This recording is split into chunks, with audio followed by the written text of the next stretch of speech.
윤석열 대통령이 취임한 지 어제로 2달이 갓 넘겼습니다. 그렇지만 민심이 심상치가 않습니다. 각종 악재가 겹치면서 국정수행 지지도는 급락했고 김건희 여사는 연일 구설에 휘말리고 있습니다. 위기 돌파 카드로 전 정부 사정 전국에 포문을 열었다는 관측도 나오고 있는데요. 박수현 전 청와대 국민소통수석 연결해서 이야기를 나눠보겠습니다. 안녕하십니까? 네, 안녕하세요. 박수현입니다. 오랜만에 인사드립니다. 네, 안녕하십니까. 감사드리고요. 자, 네. 우선 윤석열 정부 취임 2달이 되는데 평가를 좀 부탁을 드리겠습니다. 지금 언론에서는 벌써 레임덕, 취임덕 얘기가 좀 나오고 있어요.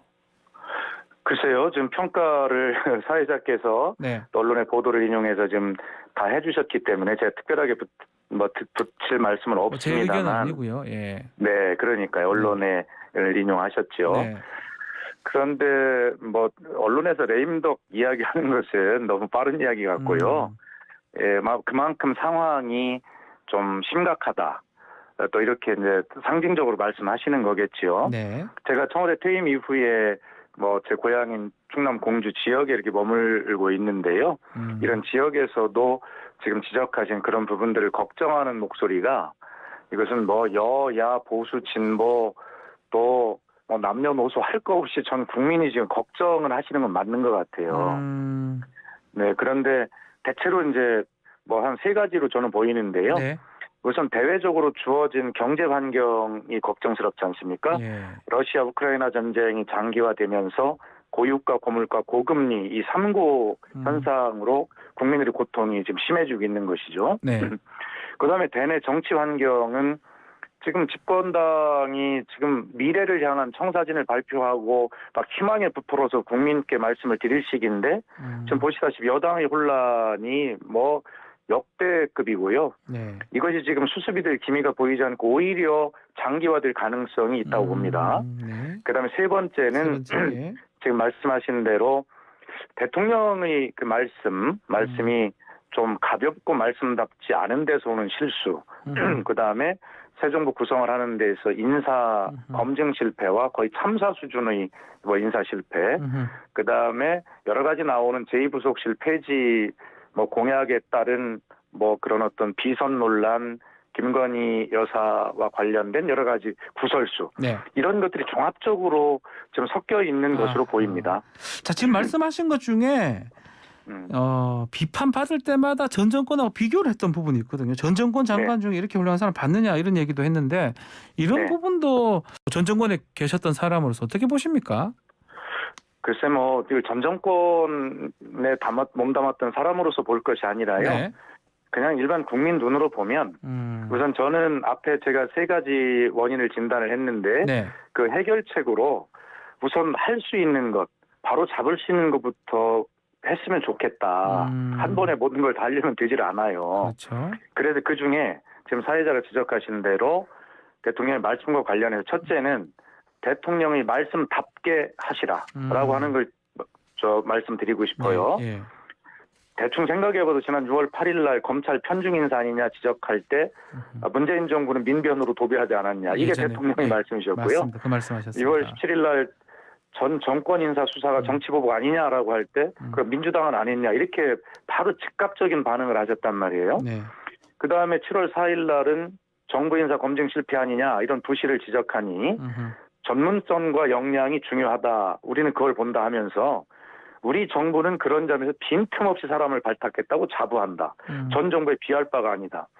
아니 어떻게 사람 인사를 하면서 빈틈없다는 말씀을 그렇게 자신 있게 하실 수가 있습니까? 네. 그다음에 7월 5일 날 또 보면 인사 관련해서 또 이게 저는 아주 하이라이트던데 전 정권에서 지명된 장관 중에 이렇게 훌륭한 사람 보았냐.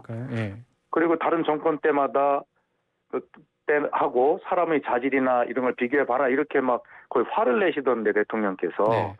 이거 참 대통령의 말씀이 아닙니다. 물론 후보 시절의 언어는 그러실 수 있는데 대통령이 되셔서 대통령의 언어는 달라야 한다라는 것이고요. 특히 박순애 부총리를 임명 강행하시면서 하셨던 말씀.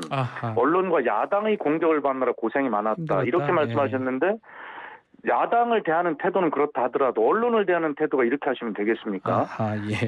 그리고 지금의 그 인사 검증은 문재인 정부 때 누차 저희가 설명을 드렸습니다만 과거의 권위주의적 시절에 어떤 권력 기관을 동원해서 뭘 조사하고 그건 정보를 받는 게 아니기 때문에 부실할 수밖에 없습니다. 그래서 대통령실이 3분의 1 검증을 해서 추천을 하면 그 이후에 언론과 국회, 특히 야당이 검증하는 과정을 모두 종합적으로 거치는 새로운 인사 시스템으로 바뀌었다. 그러니 언론과 야당의 지적을 잘 참고해야 된다라고 하는 말씀을 뭐 저희도 부족했지만 노력은 했습니다. 그러나 지금 언론과 야당의 공격을 받느라 고생이 많았다라고 말씀하신 대통령님의 말씀은 기본적으로 이런 것들에 대한 어떤 이해가 좀 부족하신 분이 있고 아직도 대통령 후보 시절의 어법으로 말씀하시는 것에 국민들이 불안을 느끼는 것이 아닌가. 아하. 그래서 저는 다 하실 수 있는 거 대통령의 말씀답게 하시라 하는 거 하나 하고요. 네. 그다음에 두 번째는 김건희 여사 관련한 제2부속실 폐지 이런 것들은 대선 때 그 부인 관련 의혹이 워낙 많이 나오니까 네. 이것을 덮어보려고 하는 선거 전략의 일환으로 제2부속실 폐지하겠다. 대통령 가족으로만 살겠다. 이렇게 약속하셨는데 네. 지금 정상외교는 대통령 혼자 하는 게 아닙니다. 그 영부인의 역할이 어느 때보다 중요하고 점점 커지고 있어서 이것이 공백이 있고는 도저히 정상외교가 성립이 안 돼요. 네. 그렇기 때문에 대통령 후보 때 어쩔 수 없이 하셨던 공약이지만 이 공약은 반드시 파기하시겠다고 선언하십시오. 그게 필요하다는 그래서 제2부속실 말씀이네요. 예. 설치하시고 예. 영부인의 역할을 시스템화하고 제대로 하심으로써 대통령의 정상 외교를 잘 보완하는 더 발전시키면 될 일이라고 생각을 합니다. 알겠습니다. 자, 최근 문재인 전 대통령 SNS에서 읽은 책에 감상평이 있었는데 지금 우리는 네. 성공하고 있을까요? 라고 썼던데 이게 혹시 윤석열 대통령 소통 방식을 우회적으로 비판한 거 아니냐 이런 해석이 있더라고요. 저는 지금 사회자님께 처음 들어봤는데요. 아, 그래요? SNS 저는 아직 계속 그걸 보고 못 봤는데 있어가지고. 아마 예. 문재인 대통령님께서 그런 말씀하셨다면 지금 윤석열 대통령님 취임하신 요 한 2달간의 일들을 지적하실 것은 아니라고 생각합니다. 그냥 문재인 것이다. 정부 예. 시절을 다 포함해서 우리가 그 촛불 광장 이후에 대한민국을 나라답게 바꾸어라라고 하는 국민의 어떤 목소리, 명령을 받고 지금 그 이후에 문재인 정부, 윤석열 정부가 지금 가고 있는 거 아닙니까? 예. 그러한 어떤 나라를 나라답게 바꾸어라라고 하는 국민의 명령을 문재인 정부를 포함해서 우리는 역사적으로 제대로 가고 있는가라고 긴 호흡으로 그리고 종합적으로 이렇게 대통령께서는 다 걱정을 하고 계신 말씀이실 거라고 저는 그렇게 생각합니다. 알겠습니다. 자, 위기가 되니까요. 이제 30%대로 지지율이 좀 떨어지니까 이 지지율을 만약에 해서 사정정국 하는 거 아니냐 이런 분석들도 있는데 특히 국정원 얘기가 있어요. 특히 박지원 전 원장 같은 경우 물가나 잡지 왜 나를 잡느냐라고 불만을 표출하는 것 같은데 어떻게 보십니까? 역시 우리 박지원 전 원장님처럼 정말 한마디로 표현을 하시네요. 네. 아마 그런 오해가 충분히 있을 수 있어요. 그러면서 윤석열 대통령 말씀 맞다나 전 정부는 안 했냐라고 말씀하시지만 네. 문재인 정부 때는 이게 촛불 광장의 명령으로 국정농단이라고 하는 국가 시스템 전체를 바로잡으라는 명령 아니었습니까? 예. 그렇기 때문에 어떤 특정한 사안이나 전 정부를 대상으로 한 정치 보복이나 그런 차원이 아니라 대한민국 시스템 전체를 돌아봐야 되는 그러한 시간이었지 어떤 특정한 사안이나 특정 기관, 특정한 사람을 두고 수사를 하는 자칫 정치 보복이다라고 오해받을 만한 그런 것과 비교해서는 안 됩니다. 그래서 그렇지는 않으시겠지만 그런 오해 받으시지 않도록 하셔야 되고요. 네. 뭐 종합적으로 한마디를 외람되게 충고를 드리자면 네. 윤석열 정부의 기준은 문재인 정부가 아닙니다. 문재인 정부는 참고를 하시되 윤석열 정부의 기준은 결과적으로 국민과 미래다라고 하는 그런 생각을 꼭 좀 명심하셨으면 좋겠습니다. 알겠습니다.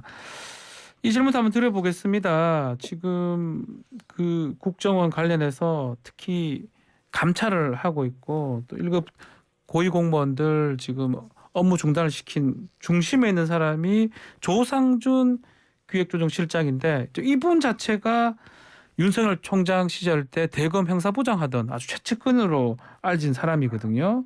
네. 이게 사실은 뭔가 사정 아니냐 이런 보도가 있더라고요. 그러니까 내부에서도 그런 목소리가 나올 수밖에 없겠죠. 국정원이 지난 그 박지원 국정원장 시절에 국민들께 기억하실 거예요. 박지원 원장이 전 국민 앞에 언론에 나오셔서 네. 국정원이 이렇게 개혁되었다. 그래서 박지원 국정원장은 그 국정원을 국민의 기관으로 돌려놓는 개혁을 완성했다라고 하는 자부심이 굉장히 강하고요. 네. 또 그것은 개인의 자부심이 아니라 국정원 조직 전체가 아마 그런 자부심을 가졌으리라 생각을 합니다. 그런데 지금 윤석열 정부 들어서서 하시는 걸 보면 이해가 안 가요. 그 1급 전원 대기 발령을 시킨다든가, 그렇죠. 그다음에 지금 뭐 다른 사건과 연루해서 무슨 뭐 국정원, 현재 국정원이 문재인 정부의 국정원을 예를 들어 원장을 고발한다든가, 아니 이렇게 하는 것이 자연스럽지가 않잖아요. 네. 상식에 맞지가 않잖아요. 특별한 무슨 사건 사고가 터진 게 아니지 않습니까? 네. 그럼에도 불구하고 국정원 전 원장을 현재의 국정원이 고발한다, 국정원 개혁을 이룬 그 자부심을 가졌다고 주장하는 국정원을, 이런 것들이 뭔가 전 정부를 향한 현 정부의 그런 어떤 그 상식적이지 않은 힘, 이런 것들이 작용했고, 그래서 내부에서도 어떤 자괴감과 무리다라고 하는 것들이 스스로 말이 나오고 있는 것이 아닌가라고 하는 생각이 자연스럽게 들 수밖에 없다고 예. 저는 생각을 합니다. 그거 같은 맥락이긴 한데요. 지금 뭐 임종석 전 비서실장이라든지 조국 네. 수석이라 전 수석 장관이라든지 이 공공기관 블랙리스트 의혹 수사 자체가 기존의 예. 반부패부가 아닌 형사부에서 담당하기로 했던 걸 봤을 때 네. 동시다발적으로 문재인 정부 전 인사들 수사하는 거 아니냐라는 얘기도 나오고 있거든요. 그런 부분도 비슷하게 보시는 건가요? 예, 하여튼 뭐 수사할 일이 있으면 수사해야 되겠죠. 네. 뭐 얼마든지 하고, 또 저희들은 문재인 정부에 몸담았던 사람들로서는 저희도 부족함이 있겠지만 적어도 지금 그러한 시각으로 보는 일들을 하지 않았다고 자부하거든요. 네. 지금 공공기관에 관해서 말씀드리지만 분명히 말씀드립니다. 네. 공공기관의 장이나 임원들의 임기, 그리고 대통령의 임기는 대체로 3년, 5년 일치할 수가 없어요. 네. 그렇기 때문에 새 정부가 들어서면 뭐 자기들 인사 낙하산 시켜서 빨리 자리 보내고 싶죠. 그죠? 네. 그런데 그런 것을 누군가는 고리를 끊어야 되잖아요. 제도적으로 만들어야 되지 않습니까? 그렇기 때문에 문재인 정부는, 대통령이 제가 청와대 첫 대변인이었는데 그 당시 2017, 18년에 늘 강조하셨던 말씀이, 그러한 어떤 우리 사람들 인사를 하고 싶은 유혹이 있어도 그걸 반드시 참아야 한다. 그것이 촛불 광장에서 내린 국민의 명령이다라고 그렇게 수시로 강조하셨고, 저희들은 전 정부에서 임명된 분들이 임기가 남았다면 네. 그것을 지키려고 노력을 했습니다. 그 결과 통계를 한번 보십시오. 저희가 전 정부에서 임명된 사람 중에 70% 이상을 전부 임기를 보장했습니다. 네. 그리고 우리는 그것을 제도로 법으로 만들기 위해서, 이런 불행을 또 만들지 않기 위해서 공공기관의 운영에 관한 법률을 개정하면서 그 임기를 보장하기 위해서 애썼습니다. 윤석열 대통령이 임기 4년을 마치고 1년을 남았다고 가정해 봅시다. 그때 예를 들어서 공공기관장의 임기가 됐는데, 임기가 1년 남았는데 다음 정부가 그러면 하라고, 그럼 임기 1년 남은 대통령 그 인사 안 하실 겁니까? 그 공공기관 어떻게 하라고 자꾸 정권과 연관을 시킵니까? 공공기관은 법률에 의해서 독립적으로 중립적으로 그렇게 운영이 되어야 공공기관 본연의 임무를 다하고 국가 발전에 기여하는 것 아니겠습니까? 네. 그렇기 때문에 이것은 법과 제도와 시스템으로 만들어진 대로 하면 되겠다 하는 말씀을 드리고요. 예. 지금 예를 들어서 윤석열 정부가 그렇게 자꾸 대놓고 이렇게 하는 걸 처음 봤어요.